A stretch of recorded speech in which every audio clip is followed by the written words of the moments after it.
Hola, soy Susan Crowley y esta semana les quiero compartir una experiencia que es muy íntima, pero al mismo tiempo de esas que uno quiere contar.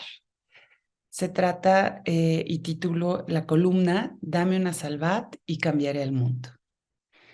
Uno de los más lejanos recuerdos de mi vida es ver a Susana, mi madre, frente al kiosco de periódicos de la esquina negociando con el voceador. Lo mismo por el fascículo de la Enciclopedia de Historia del Arte que por aquella que tenía el rimbombante título Los grandes compositores. Ambos de aquella editorial Salvat. A pesar de que mucho se ha dicho que la cultura en coleccionables es más bien pobre, debo advertir que fue para mí la segunda fuente de conocimiento. La primera para siempre será mi madre. Pero estos libros impresos con calidad, con textos bastante correctos y bien ilustrados, fueron un muy buen acompañamiento. Incluso muchas veces estudié en ellos durante la carrera. Les tengo afecto porque me ofrecieron una visión panorámica del arte que más tarde se convertiría en una licenciatura que se ha completado con mucho estudio. Mi madre me regaló la enciclopedia del arte Salvat. Aún la tengo en mi librero y la veo con orgullo y con cariño. En el caso de Susana, la de la música fue su primer instrumento de iniciada, que luego floreció en una de las más queridas maestras de apreciación musical de México. Mi madre amó la música desde siempre y su capacidad de volverla su fuente de conocimiento vino desde que era muy pequeña. Por el amor a su padre, con quien la escuchaba en Del Viejo Tocadiscos. Así conoció a Toscanini, a Furtwängler e incluso algunas grabaciones de Strauss. Vio a la Calas en Bellas Artes y se fascinó con el atractivo Chelividache en su estancia en México. Cada mañana en la casa aparecía la primera luz del día con la radio encendida. Era XELA, buena música, desde la Ciudad de México. Así, con la voz de un locutor muy serio, iniciaba la programación patrocinada por los acumuladores Willard y América. Rumbo a la escuela, en aquel Galaxy dorado gigante que siempre he sentido como que me lo robó Cuarón en su película Roma, atendíamos a la pequeña explicación que daba cuenta de lo que escucharíamos. Y así fue la 1812 o la Heroica o cuadros de una exposición o Sherezad. Entonces mi madre nos provocaba a ver a quién estamos escuchando. Esa era su pregunta. Cualquier cosa salía de nuestras bocas.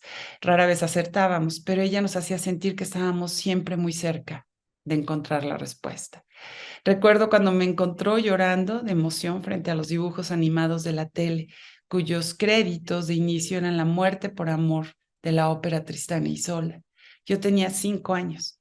Me regaló el viejo disco de Furtwängler en el que la portada tenía los amantes Kirsten Flagstad, era Isolde, Ludwig Sudhaus, era Tristán, exánimes, mientras la doncella Brangane, Blanche Thebon, lloraba con el rostro entre sus manos.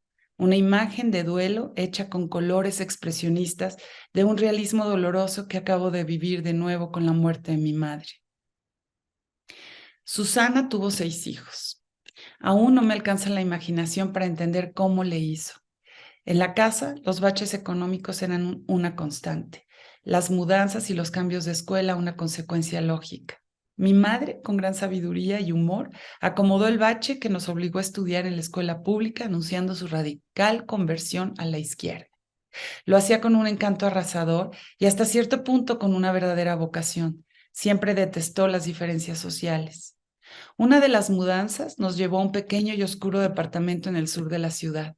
Mi madre lo decoró con un gusto impresionante, lo llenó de detalles y de objetos bellos heredados de mi abuela. Muy pronto el barrio se enamoró de ella. El carnicero le regalaba filete y en la miscelánea tenía una cuenta impagable.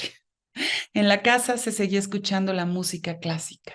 Los primeros cassettes que recuerdo con las arias de Calas, algunos hits barrocos que siempre estaban sonando. Los grandes, invariablemente y siempre, Mahler, Bruckner, Beethoven, Sibelius y Shostakovich. Y después, una entrada con ella al siglo XX, a la música que nadie entendía y ella podía tararear. Todas las tardes, sin falta, aterrizábamos en el Parque Undino. Mi mamá nos dejaba ir a los juegos y ella se instalaba en el audiorama, a escuchar música clásica en uno de los sillones de aquellos setenteros de fibra de vidrio blanca, tipo cápsulas espaciales con bocinas incorporadas. Una vez más, con una explicación muy para Villamelones, del locutor, que mi mami corregía y ampliaba, éramos introducidos a las obras de los grandes. Después de jugar horas, íbamos a encontrarla siempre arrobada, sumergida en lo que más amaba y con un libro en la mano. Un poco después me convertí en su compañera de los conciertos en Bellas Artes. Ir con ella era el más grande honor. Yo adoraba a mi madre y admiré siempre su belleza mediterránea, su pelo negro revuelto. Era tan sexy y elegante al mismo tiempo, con un cuerpo y una altura espectaculares. De esas mujeres que paran el tráfico. Eduardo Mata, el director, era su amigo desde pequeños en Oaxaca. Terminando el concierto íbamos a cenar a Los Azulejos. Ahí se encontraban para ensartarse en alguna plática apasionada sobre el programa de esa noche. Mi madre tomó por costumbre llevarnos a los conciertos con la promesa de ir al Sanborns a cenar molletes. Era un gancho, decía ella. El amor al mollete nos conduciría a amar la música. Luego bromeaba con que el resultado era ambiguo. Unos amábamos la música y otros se quedaron en el amor al mollete. Para festejar mis 7 años, me llevó a Bellas Artes a ver La Bohème, una ópera que sigue siendo mi favorita, y debo decir, entre otras favoritas. Susana me inculcó esas expresiones contundentes de mi favorita cada vez que algo le robaba el aliento. No era fácil discriminar entre la enorme cantidad de obras. Ayer, que pensaba en cuál sería la que más le gustaba, me metí en una lista interminable. En aquella ocasión, Bellas Artes, nada raro, estaba de huelga, con un piano rascuache, sin escenografía, con un vestuario espantoso. A Mimi le quedaba largo el vestido y se tropezaba. A la gorda que hacía museta le quedaba chico el suyo, fácil como 2 tallas. Todos en el proscenio trataban de sacar adelante la ópera y, como diría un amigo, lograron lo sublime fallido. Recuerdo que me enojé muchísimo por la pobreza del evento. De inmediato, mi compañera de asiento le encontró el lado amable y elogió el entusiasmo y el profesionalismo de los cantantes. La temporada Mahler de Eduardo Mata fue un acontecimiento para mí. Ese fue mi inicio con la pasión por el compositor. Fui a cada uno de los conciertos para estar cerca de mi madre. Me sentía tan orgullosa, es increíble. Tenía 8 años y ella me hablaba como una amiga. Me compartía lo que sentía con la música. Me hablaba de Gustav y de Alma, de Viena y de la melancolía. Yo, sin darme cuenta, empecé a amar lo que mi madre amaba. Creo que ese fue mi verdadero inicio. El tiempo que pasamos juntas, yo aprendiendo y ella afirmando su vocación, fueron años enormes de formación. Susana dejó atrás las pequeñas enciclopedias Salvat por completo para entrar al mundo de los eruditos de la música. Lo hizo con cursos en la Sala Bartók, con conferencias de Pablo de Ballester, viendo cine como desenfrenada. Lo completó con libros de filosofía, con biografías, pero sobre todo con las horas dedicadas diarias a escuchar y comprender. Asimiló y engrandeció el conocimiento como una forma de contagiar a los otros. Al poco tiempo empezó a dar clases y con una inteligencia superlativa de quien sabe de contar historias, introdujo a muchas generaciones que hoy se dicen apasionadas de la música. Con humildad, con un enorme sentido del humor, con delicadeza, pero también haciendo sentir a sus alumnos importantes, acompañándolos en sus aproximaciones y en sus descubrimientos. Nunca buscó la fama de tantos intelectuales insoportables. Lo que quería es que más personas fueran a los conciertos en la Netza cada domingo. Eso la llenaba de satisfacción.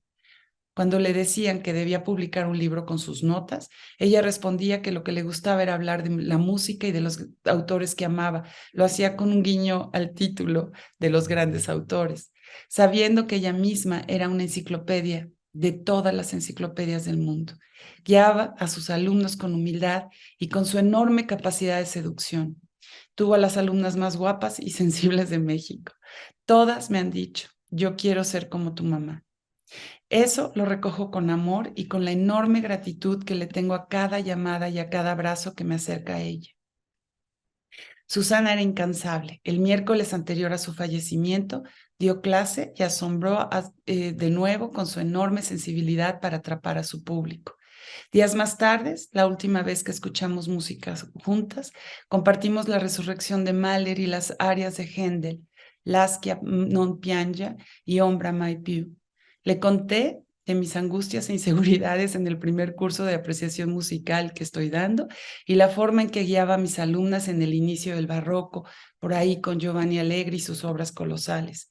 Se sintió satisfecha y feliz como siempre. Misión cumplida, creo que pensó.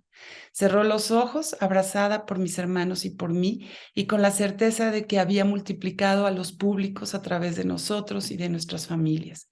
Curiosamente, lo último que escuchó fue un sketch de un grupo que nos encantaba en la casa que se llamaba Le Luthier. Ese grupo, como ella, se dedicaba a hacer reír a través de la música y a gozar, por supuesto. Hoy veo la enciclopedia Salvat frente a mí, la abrazo para sentir la calidez de sus hermosas manos pasando las páginas y pienso que fue el inicio de un mundo fascinante y lleno de regalos. Nada de lo que mi madre sabía se parece a nada que esté en un libro. Larga vida a la señora. Susana está en cada uno de nosotros, en la música que amó y en la bella y delicada forma de compartir su sabiduría. Muchas gracias.